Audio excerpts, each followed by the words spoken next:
Class 9 এ যে তাপ চ্যাপ্টারটা পড়াচ্ছিলাম সেটার বাকি অংশটা আজ পড়াচ্ছি। বাকি অংশটা বলতে পরিবেশের বিভিন্ন তাপীয় যে ঘটনা সেগুলো নিয়ে আমরা আজকে পড়ব। প্রথম আমাদের যেটা করতে হবে সেটা হচ্ছে সম্পৃক্ত বাষ্প ও বাষ্প চাপ। সম্পৃক্ত বাষ্প বাষ্প চাপ বলতে কি বোঝা যায়? যে একটা নির্দিষ্ট উষ্ণতায় নির্দিষ্ট পরিমাণ বায়ুতে যদি সর্বাধিক পরিমাণ জলীয় বাষ্প থাকে তখন সেই বাষ্পকে বলা হবে সম্পৃক্ত বাষ্প এবং তার চাপটাকে বলা হবে বাষ্প চাপ। মানে একটা কিছু নির্দিষ্ট ধরো পরিবেশের একটা উষ্ণতা আজকে ধরো 25 ডিগ্রি সেন্টিগ্রেড, সেখানে একটা 1 ঘনমিটার আয়তনের বায়ুতে ধরো জলীয় বাষ্প সর্বাধিক থাকার কথা ধরো 750 গ্রাম এবং দেখা যাচ্ছে যে ম্যাক্সিমাম 750 গ্রাম আছে, তাহলে ওই যে বাষ্পটা সেটার নাম হলো সম্পৃক্ত বাষ্প এবং সেই বাষ্প যে চাপ দিবে তাকে বলা হবে সম্পৃক্ত বাষ্প চাপ। এরপর যেটা অসম্পৃক্ত বাষ্প ও বাষ্প চাপ। অসম্পৃক্ত মানে কি? সম্পৃক্ত হয়নি। নির্দিষ্ট উষ্ণতার নির্দিষ্ট পরিমাণ বায়ুতে যে সর্বাধিক পরিমাণ জলীয় বাষ্প থাকতে পারে তার থেকে যদি কম পরিমাণ জলীয় বাষ্প থাকে, তবে সর্বাধিক 750 গ্রাম থাকতে পারে বলছিলাম, তার থেকে ধরো হয়তো আমার 750টা জাস্ট সংখ্যা বলছি, 750 যে নয় এরকম না, ধরো 1 ঘনমিটারে 750 থাকতে পারে, 750ই থাকবে, তাহলে সেটা হলো সম্পৃক্ত। হয়তো থাকতে পারে 750 আছে 500, তাহলে সেটা কি? অসম্পৃক্ত। তাহলে নির্দিষ্ট উষ্ণতায় নির্দিষ্ট পরিমাণ বায়ুতে যে সর্বাধিক পরিমাণ যদি জলীয় বাষ্প থাকে তাহলে সেটাকে বলা হবে সম্পৃক্ত বাষ্প এবং তার দ্বারা যে চাপ তাকে বলা হবে সম্পৃক্ত বাষ্প চাপ। আর নির্দিষ্ট উষ্ণতায় নির্দিষ্ট পরিমাণ বায়ুতে যে সর্বাধিক পরিমাণ জলীয় বাষ্প থাকতে পারে তার থেকে যদি কম পরিমাণ জলীয় বাষ্প থাকে তাকে বলা হবে অসম্পৃক্ত বাষ্প এবং তার দ্বারা চাপকে বলা হবে অসম্পৃক্ত বাষ্প চাপ। এরপর যে জিনিসটা আসবে সেটা হচ্ছে আর্দ্রতা। আর্দ্রতা জিনিসটা কি? এই নির্দিষ্ট উষ্ণতায় একটা বায়ুতে যে জলীয় বাষ্প আছে তার পরিমাণটাকে আমরা প্রকাশ করতেছি আর্দ্রতা দ্বারা। এই আর্দ্রতা দু ধরনের, একটা হচ্ছে পরম আর্দ্রতা আর একটা হচ্ছে আপেক্ষিক আর্দ্রতা। তাহলে ফার্স্ট আসছে আমরা পরম আর্দ্রতাটা কি? পরম আর্দ্রতা এর ঘনমিটার বায়ুতে যে পরিমাণ জলীয় বাষ্প আছে তাকেই বলা হবে পরম আর্দ্রতা। তাদের ইউনিট সাধারণত হয়, এর এসআই ইউনিট হয় গ্রাম পার মিটার কিউব, এটা এর ইউনিট। যদি দেখো গ্রামটা সিজিএস, তাহলে আমি এখানে অনেক সময় কেজি পার মিটার কিউব বলতে পারবো, এটা এর এসআই ইউনিট। গ্রাম পার মিটার কিউব বা কেজি পার মিটার কিউব মানে 1 ঘনমিটার আয়তনের বায়ুতে যে পরিমাণ জলীয় বাষ্প আছে তাকে বলা হবে ওর পরম আর্দ্রতা। কিন্তু আপেক্ষিক আর্দ্রতা, আপেক্ষিক মানে কি? আরেকটা সাপেক্ষে। কার সাপেক্ষে? সম্পৃক্ত বাষ্পের সাপেক্ষে আমি আর্দ্রতাকে প্রকাশ করব, সেটা হচ্ছে আপেক্ষিক। তাহলে ডেফিনেশন দেখুন, নির্দিষ্ট উষ্ণতা নির্দিষ্ট পরিমাণ বায়ুতে যে পরিমাণ জলীয় বাষ্প আছে এবং ওই নির্দিষ্ট উষ্ণতার সম্পৃক্ত বায়ুতে যে পরিমাণ জলীয় বাষ্প আছে তাদের অনুপাত হচ্ছে আপেক্ষিক আর্দ্রতা। তার মানে একটা বায়ুতে উপস্থিত জলীয় বাষ্প এবং ওই বায়ুতে সম্পৃক্ত হলে যে সর্বাধিক পরিমাণ জলীয় বাষ্প থাকতো তাদের যে অনুপাত সেটা হচ্ছে আপেক্ষিক আর্দ্রতা। তাহলে সম্পৃক্ত যদি বায়ু হয় তাহলে তার আপেক্ষিক আর্দ্রতা কত হবে? 100% যদি সম্পৃক্ত বায়ু হয়। সম্পৃক্ত বায়ু হচ্ছে আপেক্ষিক আর্দ্রতা 100%। তার মানে আর্দ্রতা বাড়তে বাড়তে বাড়তে বাড়তে সর্বোচ্চ জলীয় বাষ্প কত হবে? সম্পৃক্ত বাষ্প যখন হয়ে যাবে, তাহলে সম্পৃক্ত বাষ্প বাই সম্পৃক্ত বাষ্পের পরিমাণ সমান কি? 1। তাকে তো পার্সেন্টেজ করলে হবে 100%। এর সাধারণত পার্সেন্টেজ দিয়ে আপেক্ষিক আর্দ্রতাকে পার্সেন্টেজ দিয়ে প্রকাশ করা হয়। এটা কেজি পার মিটার কিউব বা গ্রাম পার মিটার কিউব। 1 ঘনমিটার বায়ুতে যে পরিমাণ জলীয় বাষ্প আছে সেটা হচ্ছে পরম আর্দ্রতা। এরপর তোমরা সবাই যে সিসি, সাধারণত শীতকালে মেঘমুক্ত আকাশে দেখবে সিসি ঘাসের পাতার উপরে, গাছের পাতার উপরে বা ঠান্ডা জায়গার উপরে ফোঁটা ফোঁটা আকারে জলবিন্দু দেখতে পাওয়া যায়, একে বলা হয় সিসি। সিসিটা কি? সিসির জানার আগে আমাকে জানতে হবে শিশিরাঙ্ক। শিশিরাঙ্কটা কি? একটা তাপমাত্রা, যে তাপমাত্রায় বায়ুতে উপস্থিত জলীয় বাষ্প দ্বারা বায়ু সম্পৃক্ত হয়ে যায় তাকে বলা হবে শিশিরাঙ্ক।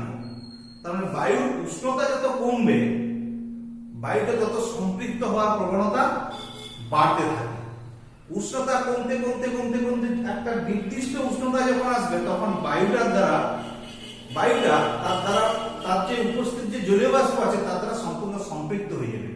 মানে তখন আপেক্ষিক আর্দ্রতা কত হবে? আপেক্ষিক আর্দ্রতা শিশিরাঙ্কে কত হবে? 100%। আপেক্ষিক আর্দ্রতা যে উষ্ণতায় 100% হয়ে যাবে তাকে বলা হবে শিশিরাঙ্ক। উল্টো দিক থেকে আমি বলছি বায়ুতে উপস্থিত জলীয় বাষ্প দ্বারা বায়ু যদি সম্পৃক্ত হয়ে যায় সেই উষ্ণতাকে বলা হচ্ছে শিশিরাঙ্ক।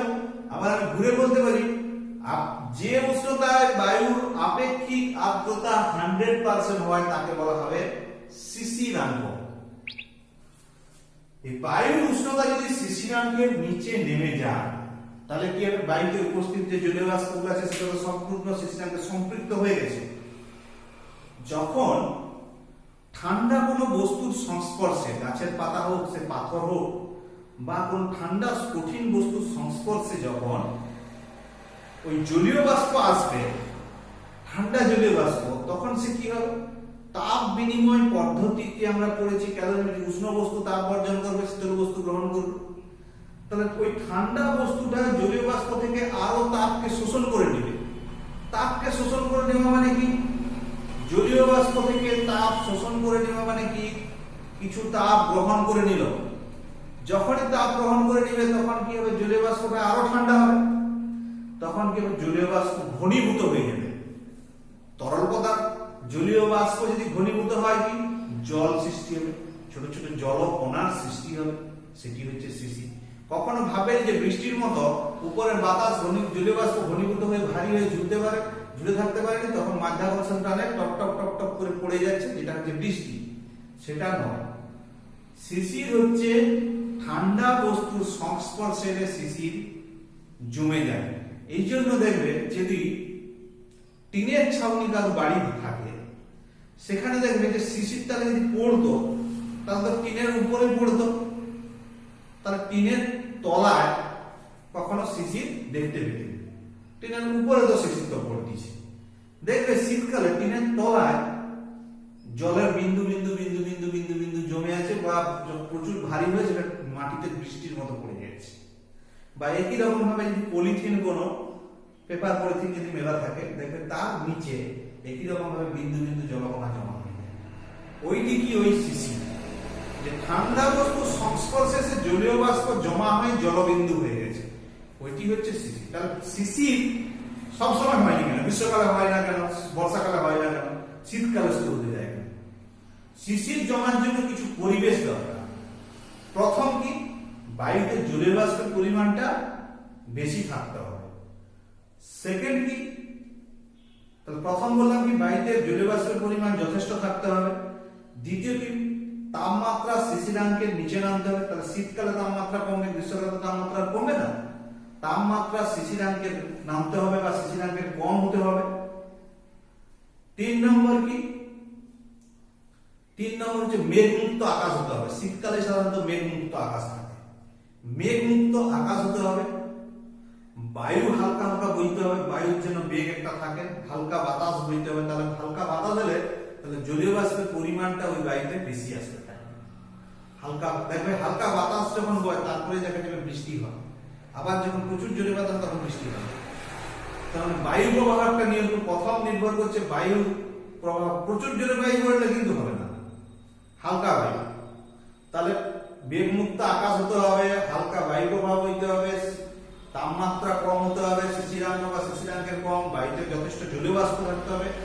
আর সাধারণত ভূপৃষ্ঠের কাছাকাছি বস্তু থাকতে হবে, তার উপরেই কিন্তু জলীয় বাষ্প পড়ে।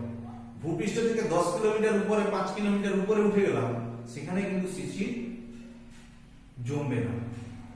ভূপৃষ্ঠের কাছাকাছি অঞ্চলে তাপমাত্রাটা কমে যাচ্ছে, তাহলে শিশির। এটা এই কটা কন্ডিশন। শিশির তাহলে কখনো পড়ে না বৃষ্টির মতো, শিশির জমে। এই হলো শিশির। তাহলে শিশির কি, শিশিরাঙ্ক কি, শিশির জমার আদর্শ পরিবেশ আমরা জানলাম। এরপর আরেকটা জিনিস আছে, এটা তোমরা জানবে, কুয়াশা।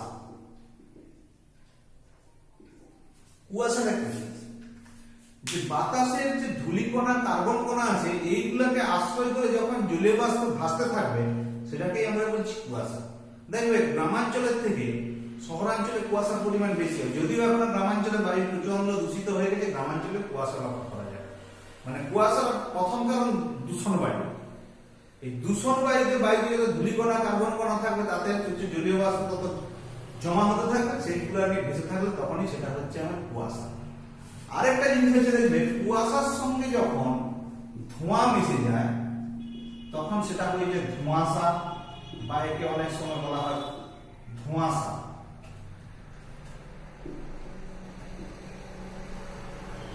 হচ্ছে ধোঁয়াশা, কুয়াশাযুক্ত ধোঁয়া হয়ে ধোঁয়াশা, যেটা রিসেন্ট আমার একটা বড় দিল্লিতে সমস্যা হয়ে যায় প্রত্যেক শীতকালে, যে ওখানে কৃষিজ ফসলকে পোড়ানো হয়।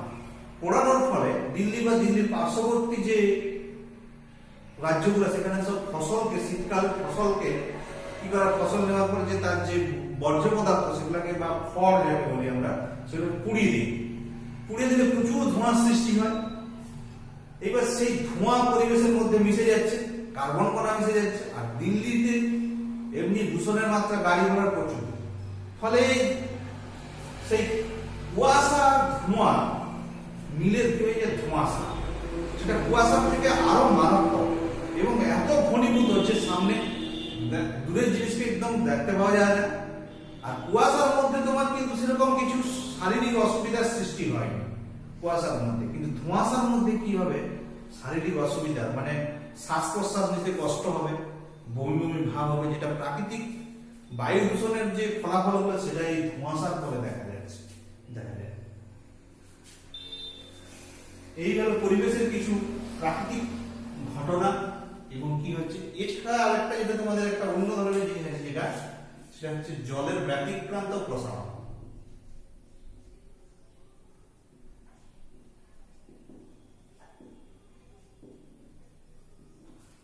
সাধারণত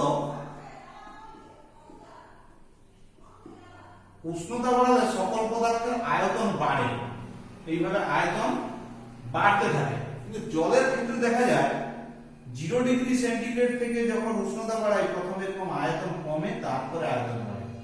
4 ডিগ্রি সেন্টিগ্রেড পর্যন্ত আয়তন কমতে থাকে। বা সকল পদার্থের ক্ষেত্রে উষ্ণতা বাড়ালে ঘনত্ব এরকম কমতে থাকে, কিন্তু জলের ক্ষেত্রে দেখা যায় প্রথমে ঘনত্ব বাড়ে তারপরে কমতে থাকে। মানে 4 ডিগ্রি সেন্টিগ্রেড উষ্ণতায় জলের আয়তন সর্বনিম্ন, ঘনত্ব সর্বাধিক, 0 ডিগ্রিতে নয়, অন্যান্যদের ক্ষেত্রে 0 ডিগ্রি। তাহলে জলের একটা ব্যতিক্রমী ধরনের প্রসারণ হচ্ছে, এই জন্য বলা হয় ব্যতিক্রান্ত প্রসারণ জলের। তাহলে 4 ডিগ্রি সেন্টিগ্রেড উষ্ণতায় জলের আয়তন সর্বনিম্ন এবং 4 ডিগ্রি সেন্টিগ্রেড উষ্ণতায় জলের ঘনত্ব সর্বাধিক। এইটা হচ্ছে আয়তনের সঙ্গে তার উষ্ণতার পরিবর্তনের গ্রাফ, এটা ঘনত্বের সঙ্গে উষ্ণতার পরিবর্তনের গ্রাফ। এই হচ্ছে জলের ব্যতিক্রান্ত। এই ব্যতিক্রান্ত প্রসারণের ফলে কি সুবিধা হবে সেটা আমরা জানি। মেরু অঞ্চলে ধরো এটা একটা জলাশয়, বাতাসের তাপমাত্রা আছে, আমি জলের কিছু স্তর ছোট ছোট কল্পনা করে দিচ্ছি। কি হয়, বাতাসের টেম্পারেচার খুব কম বা তাপমাত্রাটা খুব কম, জলের তাপমাত্রা বেশি, তাহলে ক্যালোরিমিক নীতি অনুযায়ী জল তাপ বর্জন করবে, বাতাস সেই তাপকে গ্রহণ করবে। এর ফলে কি হবে, গরম জল কি সবসময় হালকা, ঠান্ডা জল ভারী, ফলে গরম জল উপরে যাবে আর ঠান্ডা জল নিচে নামবে। তাহলে গরম জল উপরে যাবে, দিয়ে তার থেকে তাপ কি হবে, বায়ুতে যাবে, বাইরে তাপ গেলে কি জল ঠান্ডা হবে, ঠান্ডা জল নিচে আসবে, এটা চলতে থাকবে। ধরো এখানে তাপমাত্রা 0 ডিগ্রি সেন্টিগ্রেড হয়ে গেল জলের, এই লেয়ারের 1 ডিগ্রি, এই লেয়ারের 2 ডিগ্রি, এই লেয়ারের 3 ডিগ্রি, এই লেয়ারের হয়ে গেল 4 degree. 1 degree 2 degree 3 degree 4 degree 3 degree পর্যন্ত ঠিক ছিল। যেই 4 ডিগ্রি সেন্টিগ্রেড হয়ে গেল, তার মানে তার আগে পর্যন্ত ঠান্ডা জল ছিল, ভারী নামছিল, গরম জল হালকা বলে উঠছিল। যেই তাপমাত্রা 4 ডিগ্রি সেন্টিগ্রেডে পৌঁছে গেল, ওই জল কি হলো, সবচেয়ে ভারী জল হয়ে গেল। কারণ দেখেছি 4 ডিগ্রি সেন্টিগ্রেড উষ্ণতা জলের ঘনত্ব সর্বাধিক, তার মানে 4 ডিগ্রি সেন্টিগ্রেড উষ্ণতার জল সবচেয়ে ভারী জল। তাহলে তার উপরে কত ডিগ্রি সেন্টিগ্রেডের জল আছে, 3 ডিগ্রি সেন্টিগ্রেড। তাহলে ওই জল কিন্তু হালকা, ও উপরে উঠতে পারবে, কিন্তু এই এর নিচের যে জল, এ কখনো আর উপরে উঠতে পারবে না, কারণ এই জল হয়ে গেছে ভারী জল। তাহলে উপরে কি হবে, জল তাপ বর্জন করে করে করে করে কি হবে, একটা বরফের লেয়ার তৈরি হয়ে যাবে, একটা বরফের লেয়ার তৈরি হয়ে যাবে।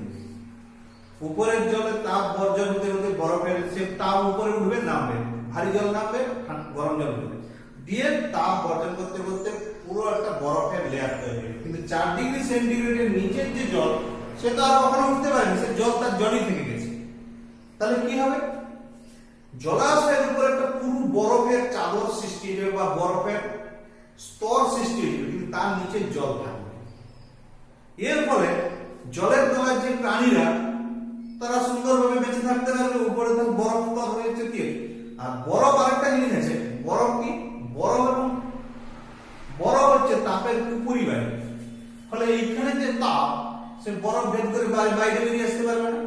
তাহলে প্রথমে একটা বরফের লেয়ার তৈরি হলো, বরফ তাপের কুপুরি বাইরে বলে ভেতরের তাপ আর বাইরে বেরিয়ে আসতে পারবে না। তাহলে ভেতরের তাপমাত্রা জলের বজায় থাকবে, জলের তলার প্রাণীরা বেঁচে থাকতে পারবে। তাহলে দেখা যাবে যে হয়তো মেরু অঞ্চল, বিরাট সমুদ্র, সমুদ্রের উপরে স্তর সাদা বরফে ঢাকা হয়ে গেল, কিন্তু ভাববেনি যে সমুদ্র, তাহলে পুরো সমুদ্রের জলটা বরফ হয়ে গেছে। সমুদ্রের সে 100 কিলোমিটার, যদি 100 কিলোমিটার গভীরও হয়, তাহলে ভাববেনি যে ওটা পুরোটা যে বরফ হয়ে গেছে, না, ওর তাপমাত্রা কমতে কমতে কমতে কমতে যেখানে 4 ডিগ্রি সেন্টিগ্রেডে চলে আসে, তার নিচে জল আছে। তার মানে উপরে পুরো বরফের চাদর আছে, কিন্তু তার নিচে জল আছে, সেই জলে সামুদ্রিক প্রাণীরা বেঁচে আছে। এই ধরনের যদি না জলের প্রসারণ ঘটতো, এই বিশেষ ধরনের, সমুদ্রের তলায় মেরু অঞ্চলে কোনো প্রাণী বাঁচতে পারত না। কারণ যখন পুরো এরকম ভাবে পুরোটাই জলটা তাপ এইভাবে সাইক্লিক পদ্ধতি চলতে থাকতো, আর পুরোটা বরফে পরিণত হয়ে যেত। কিন্তু এই সাইক্লিক পদ্ধতিটা এই উপরটাই চলছে, নিচের জল তার যেমন জল ছিল তেমন থেকে গেছে, বরং তার সেখান থেকে তাপও আর বরফের লেয়ার হয়ে যেতে বেরিয়ে আসতে পারে না। জলের এই ধরনের যে বিশেষ প্রসারণ, এই প্রসারণকে বলা হচ্ছে ব্যতিক্রান্ত প্রসারণ। আর এই ধর্মকে কাজে লাগিয়ে তাহলে কি হচ্ছে, মেরু অঞ্চল বা শীত প্রধান যে অঞ্চল, সেখানে শীতকালে জলের তলার প্রাণীরা বেঁচে থাকতে পারে। এই হলো তোমাদের তাপের যে বাকি অংশটা ছিল, সেটা আমি আজকে শেষ করে দিলাম। আর তোমাদের ক্লাস 9 এর একটা চ্যাপ্টার থাকছে, সেটা পরে পড়াবো।